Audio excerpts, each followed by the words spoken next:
BPL মানেই বাংলাদেশের cricket ক্যালেন্ডারের সবচেয়ে রঙিন সময়। মাঠে মাঠে দর্শকের ঢল, দলগুলোর তীব্র প্রতিদ্বন্দ্বিতা আর ক্রিকেট ঘিরে উৎসবমুখর পরিবেশ সব মিলিয়ে বিপিএল এর শুরুটা বরাবরই ছিল বিশেষ আকর্ষণের। এবারও ব্যতিক্রম নয়, তবে এবারের বিপিএল এর উদ্বোধনী অনুষ্ঠান হচ্ছে কিছুটা ভিন্ন বাস্তবতায়, ভিন্ন আঙ্গিকে।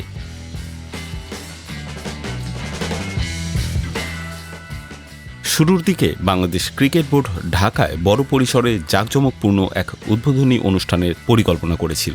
আলো, সঙ্গীত আর তারকাবহুল আয়োজনের মাধ্যমে বিপিএল এর সূচনা করার ভাবনাও ছিল, কিন্তু নিরাপত্তাজনিত উদ্বেগের কারণে শেষ পর্যন্ত সেই পরিকল্পনা বাতিল করা হয়। ঢাকায় বড় আয়োজন না করে বিপিএল এর উদ্বোধন সরিয়ে নেওয়া হয় সিলেটে। সেখানে আয়োজন হবে ছোট পরিসরে, সংক্ষিপ্ত কিন্তু পরিমিত এক উদ্বোধনী অনুষ্ঠান। ২৬ ডিসেম্বর থেকে শুরু হচ্ছে এবারের বিপিএল এর লড়াই। টুর্নামেন্টের প্রথম দিনেই সিলেট আন্তর্জাতিক ক্রিকেট স্টেডিয়ামে অনুষ্ঠিত হবে উদ্বোধনী আয়োজন। এটি দীর্ঘ সময়ের কোনো অনুষ্ঠান নয়, তবে ক্রিকেটের সঙ্গে বিনোদনের ছোঁয়া রাখতে রাখা হয়েছে স্বল্প সময়ের সাংস্কৃতিক আয়োজন। ম্যাচ শুরুর আগে অথবা দিনের ২ ম্যাচের মাঝামাঝি সময়ে এই আয়োজন অনুষ্ঠিত হতে পারে।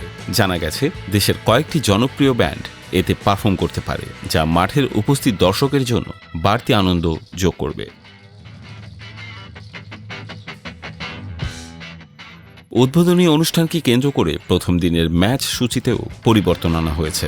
আগের সূচি অনুযায়ী দুপুর ২টায় সিলেট টাইটান্স ও রাজশাহী ওয়ারিয়র্সের ম্যাচ শুরু হওয়ার কথা থাকলেও নতুন সূচিতে ম্যাচটি শুরু হবে বেলা ৩টায়। পাশাপাশি ২ ইনিংসের মাঝখানে রাখা হয়েছে ২০ মিনিটের বিরতি। এই বিরতির সময়ও মূলত সাংস্কৃতিক আয়োজন সম্পন্ন করার পরিকল্পনা রয়েছে। দিনের দ্বিতীয় ম্যাচটি অনুষ্ঠিত হবে সন্ধ্যা ৭টা৪৫, যেখানে নোয়াখালী এক্সপ্রেস মুখোমুখি হবে চট্টগ্রাম রয়্যালসের। এবারের বিপিএলে মোট ৬টি দল অংশ নিচ্ছে। পুরো টুর্নামেন্টটি ৩টি ভেন্যুতে ভাগ করে আয়োজন করা হয়েছে সিলেট, চট্টগ্রাম ও ঢাকা। ২৬ ডিসেম্বর থেকে ২ জানুয়ারি পর্যন্ত চলবে সিলেট পর্ব। এরপর ৫ জানুয়ারি থেকে ১২ জানুয়ারি পর্যন্ত ম্যাচগুলো অনুষ্ঠিত হবে চট্টগ্রামে। সবশেষ ১৫ জানুয়ারি থেকে শুরু হবে ঢাকা পর্ব। এলিমিনেটর, কোয়ালিফায়ার ও সবচেয়ে কাঙ্ক্ষিত ফাইনাল সবকিছুই অনুষ্ঠিত হবে ঢাকায়। আগামী ২৩ জানুয়ারি ফাইনালের মধ্য দিয়ে পর্দা নামবে এবারের বিপিএল এর।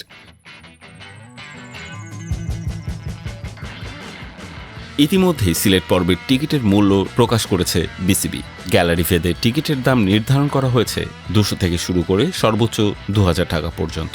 ফলে সাধারণ দর্শক থেকে শুরু করে প্রিমিয়াম গ্যালারির দর্শকরাও নিজেদের পছন্দ অনুযায়ী টিকিট সংগ্রহের সুযোগ পাচ্ছেন। সব মিলিয়ে এবারের বিপিএল এর উদ্বোধনী অনুষ্ঠান হয়তো আগের মতো জমকালো নয়, তবে ক্রিকেটের উত্তেজনা ও প্রতিযোগিতার দিক থেকে কোনো ঘাটতি থাকছে না। সীমিত আয়োজনের মধ্য দিয়েও সিলেট থেকে শুরু হচ্ছে বিপিএল এর নতুন আসর, যেখানে আলো কম হলেও উত্তাপ থাকবে পুরো মাঠ জুড়ে।